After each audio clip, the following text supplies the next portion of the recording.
Brooks Koepka is of course the latest maiden major champion after a hugely impressive 4-shot win at Erin Hills.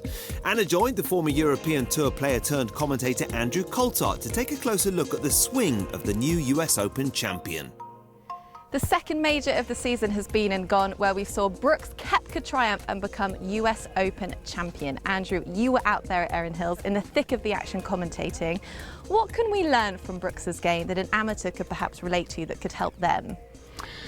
Anna, there's a couple of things I'd talk about really, and one of them is pretty much a modern golf swing that we're seeing much more of nowadays. You know, you've got Dustin Johnson, you know, for one, and Brooks Koepka follows a similar type of mould, and what I'll try and illustrate really is the position they are in at the top of the backswing and the position that top players of the past used to be in. We'll start with the players of the past.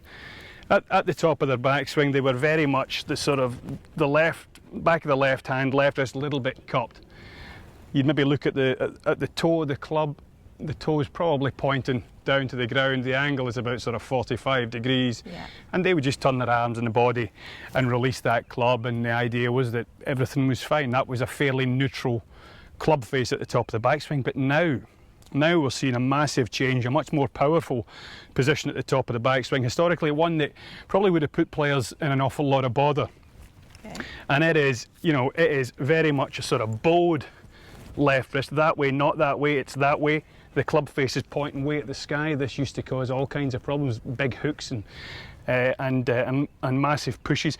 Koepka's actually left arm is almost kind of bowed that way at the top, but they just release it and they sort of hold it off and manage to actually hit an incredible controlled fade from that position. Normally you'd expect to see guys that hit a massive big hook, but Dustin and Koepka, they both hit wonderful fade, and that again fits in nicely with the second part of what I was going to say. He's hugely powerful, obviously incredibly talented, hits the ball an awful long way, but rather than trying to tear the golf course apart with this power, he was pretty measured as well. Yes, he was swinging well. Mentally, he was in a very good place.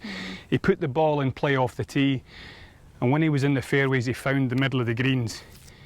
And the confidence that just gave him when everybody else was pushing, everybody else was trying too hard and dropping shots, he was very relaxed, very comfortable, in effect in the zone, as we say.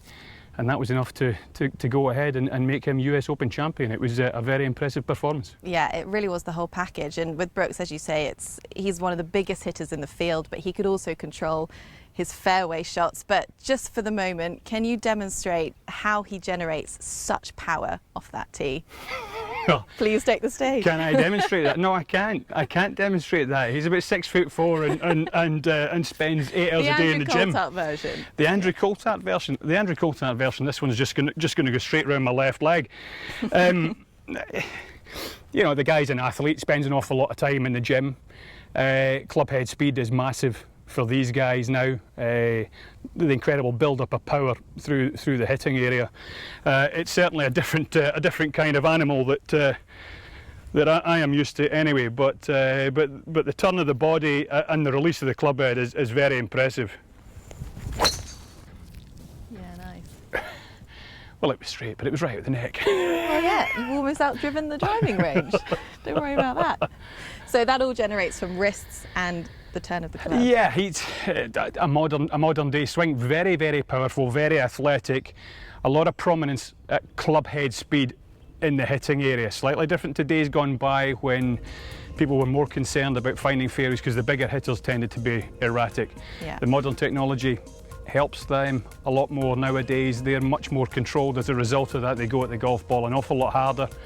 That's where we're seeing these distances in excess of 300 yards almost on a regular basis now, and that's why they can take a golf club like Erin Hills, which is nearly 8,000 yards to its knees. Yeah, good stuff. Very interesting. And if you want to have a go and try and strike the ball like Brooks Koepka, because who doesn't, this is what you've got to do.